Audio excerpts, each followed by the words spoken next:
I'd like to talk a bit about why I do not believe there's such a thing as original sin, and why I think sin is in fact an invention invented by the people who invented religion to make religion necessary, to make people feel like they had something wrong with them that needed to be fixed, or horrible, dire consequences would happen. You know, everybody's like, oh, well, God is this loving, wonderful Father in heaven. Okay. Your typical family is expecting a baby. What do? What do you do if you're pregnant and you're 8 months pregnant and you know your baby's coming soon? Or what if you're adopting a child, a young child, a toddler, or, you know, a little baby that's big enough that he's going to get into things? What do? What does the adoption agency require that you do? Child-proof your home. That's what you do. If you have a little baby coming, or if you're going to be bringing home a very small child, the first thing you do is you child-proof your home. You put safety stops on your cabinets and your drawers. You put all the toxic chemicals that could possibly be gotten into high up and out of the way, preferably in something locked. You get rid of any medicines that are not necessary, and those too you put high up and out of the way. You think about things. You remove objects that you don't want the little child to break, that are important to you, more, you know, important than why have the child break this object and get all mad about it, right? Why not just put the object up until your child is old enough that they know better? So you put away the things that are valuable, the breakables, and you look around for things that are sharp, that the little kid might bump himself against, you know, anything that could be like a sharp edge to a counter, or a sharp edge to a chair, or whatever. You look around with new eyes at the environment you're about to bring your little child into, and you imagine. You know, you see it in a different way. You see it like, okay, you know, because little kids are curious. Little kids, they want to check things out. They want to touch and feel.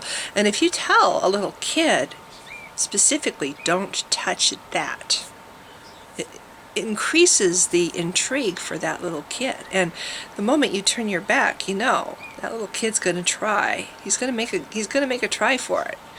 Maybe not immediately. Maybe he'll wait a couple days, but that's going to eat at him that there's this thing that he's not supposed to touch. You know, so if you specifically point out something, you know, it's almost like you're saying, I dare you to touch that, you know, to a little kid. Okay, so that's what a human parent would do, bringing home a newborn child, or a very young child. Okay. Let's forget about Lilith, because that's just a whole different thing. Let's just imagine that Adam and Eve were the first two people that God makes. He makes, okay, let's skip over the whole, let's just go straight to where Eve has been made from Adam's rib. Okay, so now you've got two people in this paradise, and they are completely ignorant. They might be adults in how they look. Physically, they're adults, but they're just newborns. They've just been made. They are like a baby. They're like a little puppy dog. They're like a little kitty. They are newborn up here. They're innocent and naive and gullible and curious, and all the little things that a very young child would be, you know? And their creator, their loving Father, just put them in this wonderful environment He made specially just for them. Now, has He child-proofed the environment? Because they are clueless. They know nothing. They're ignorant. You know, they don't know what right is. They don't know what wrong is. They don't know what good is or bad. They don't know. They're just innocent, blank slates, going, wow, what a beautiful garden we live in, you know. This is a beautiful place, and God put them there. So what does He do? Does he make the garden child-proof for His new creation? No. He doesn't. He puts his new creation in a place that he already knows has hazards. Namely, Satan is in this garden. And of course God would know this because God knows everything. And then on top of it, he has in the middle, smack dab in the middle of this paradise, this beautiful tree. And he tells his ignorant children that he just made that know nothing at all, don't touch that. No, no, no, no, don't touch that. Don't touch that, because if you do, you're going to die. And Adam and Eve look at each other and they go, what's die? What is that? What's die? What does he mean by die? What is that? They don't understand what that is. Must be something bad, but they don't understand, you know. It's okay, if we touch that, we're going to die. Oh, okay. Thanks. Thanks for letting us know. Okay, moving on. So right now we have, okay, if you had a little child, and you brought your little child home and you had a bag in the middle of your living room that was filled up with broken pieces of glass, really sharp, broken pieces of glass, and this bag had a little tie at the top that could easily be opened. You put that right in the middle, and you brought home a 1.5-year-old child, say, you know, he's crawling, and you say, now don't open that bag, don't touch that bag, because, you know, even if he touches the bag, the glass could cut him through the bag, because the bag is just paper, right? Okay, don't touch that bag, don't open that bag, don't look in that bag. And then you turn your back and you dum-de-dum-de-dum-de-dum-de-dum for a little while. What is he gonna do? Hey, what's in that bag? You know, ooh, that bag looks pretty. That bag has pretty paper on it, you know? That bag is wrapped really nice, you know, because, gosh, you know, I wonder what's in there. Because little kids, they want to explore their environment, you know, and he's gonna go to that bag, and he's gonna open that bag, and he's gonna hurt himself. Would you put a hazard like that in the environment that you just brought your little clueless child home to? Would you put a hazard out there in the middle of whatever and point it out to him? Specifically, don't touch this. First of all, why would you put the hazard in the middle of the room to begin with? Why would you do that? Unless you wanted that child to harm himself, unless you wanted that child to disobey. You know, and wrap it up in pretty paper and specifically say, this one's off limits, you can't have this one. Yeah, so, you know, there's this beautiful tree in the garden. It's smack dab in the middle, really impossibly hard to miss. And I imagine the fruit looks incredibly enticing.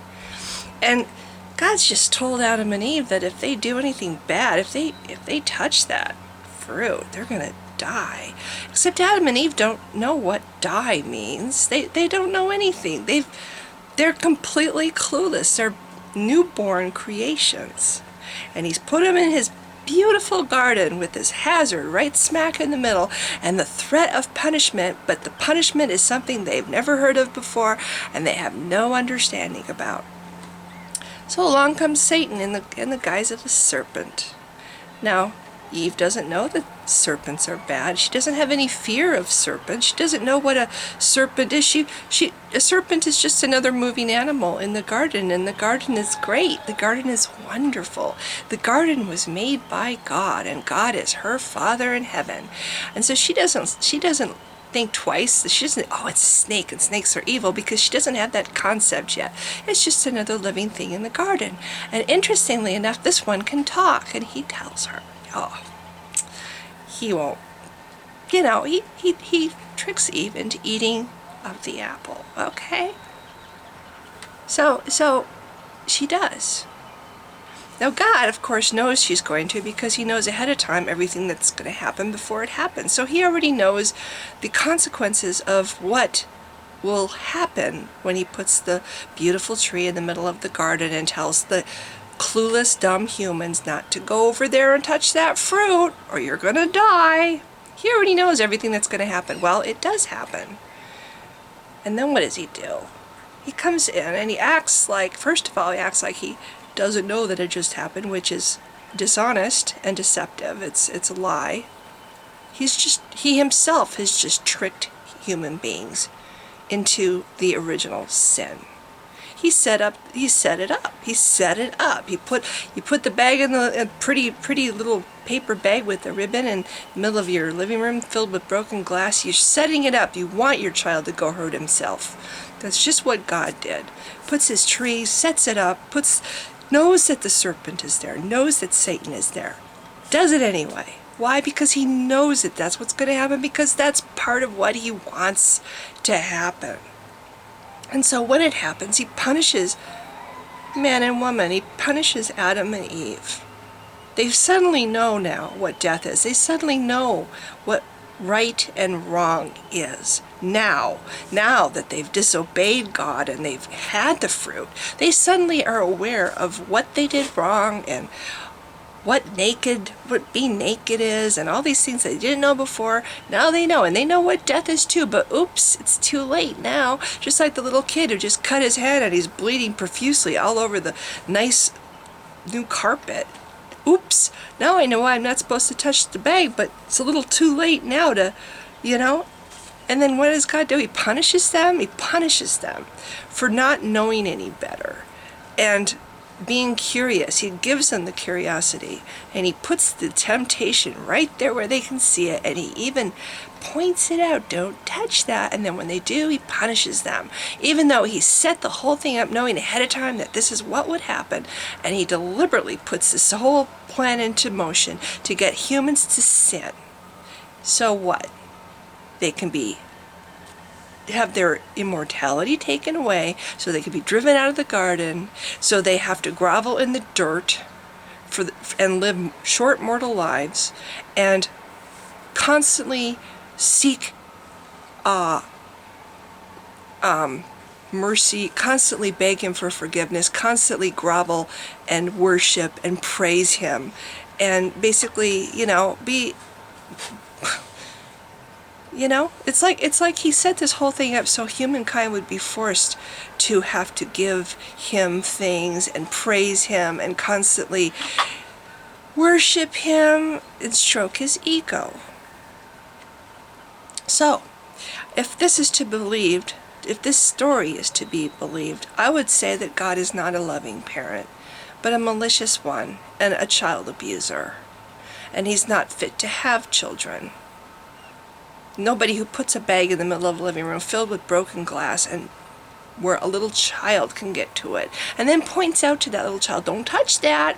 And then when he does and he's bleeding all over, is the average human parent going to punish the little child for hurting himself and disobeying? Is the average human parent going to say, okay, you can't, I'm kicking you out of my house now. You can't come back. And then what's worse, you're going to suffer for the rest of your life. And then when you die, you're going to suffer for all of eternity unless you do this and this and this and this and this, because now you're a sinner, now you're corrupt, now you're bad and evil, and the only way you can be good again is if you do this and this and this and this and this. That's what religion does. That's what Christianity is set up. And we're supposed to think this is a loving God? He puts this whole thing into motion, making us broken, so he can then say, here's the fix. Like somebody said this on I think it was Facebook the other day, or no, it was I think it was a Thinking Atheist actually. It's like he chucks everybody into the pool, into a deep pool, and then stands back and goes, hey, I got a life jacket. Anyone not want to drown? I have a real hard time. People say, well, atheists hate God. I don't think that atheists hate God, because there's no such thing as God. But the idea of God that is portrayed in the Bible is vile. And that God, if he existed, yeah, I would hate him. I wouldn't worship him. I think he's vile and sadistic. And I would not do that to a little child. And that's just what he does to his little children that he just makes. And then punishes them when they disobey, not knowing what the hell die means or what right or wrong is. And then punishing them after they do this thing that's wrong, and then finally understand that it's wrong. That's just sadistic. That's wrong. Oh, but it's okay, because then he sends himself down to die horribly for our sins to appease himself. But that's not enough. You have to believe in him and turn your life over to him and give your money to the church and support the religion and feed the cult, feed the beast, so it keeps getting stronger and stronger and stronger, and more people get fooled into the same thing, walking around their whole lives thinking they're sinners and corrupt if they don't have this in their life.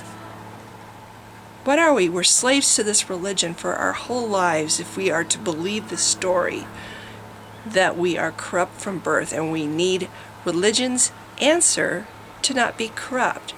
This invention that religion came up with called sin, we need to believe in it. We need to believe that we've sinned, that we're sinners, and we're sinners from birth, and that we are going to burn forever in hell unless we accept their cure and get sucked in and basically become one more little minion serving the I'm trying to think of the Borg, the collective. So yeah, this is why I don't believe there's such a thing as original sin, and I don't believe that the God in the Bible is real, because I don't see, if he is real, he's not a God I would worship. I would not worship. I would rather go to hell than suffer forever, than show admiration for a being that would do that to, deliberately do that to little insignificant creatures like humans. And I don't know why. Is he on a major power trip? He needs to have little mortals constantly praising him, and I mean, whatever. That right there makes him fallible, in my opinion. So I'm ranting, so I'll let this end. I just wanted to say why I don't think there's such a thing as original sin or sin at all. I think the whole concept was made by religion to make religion necessary.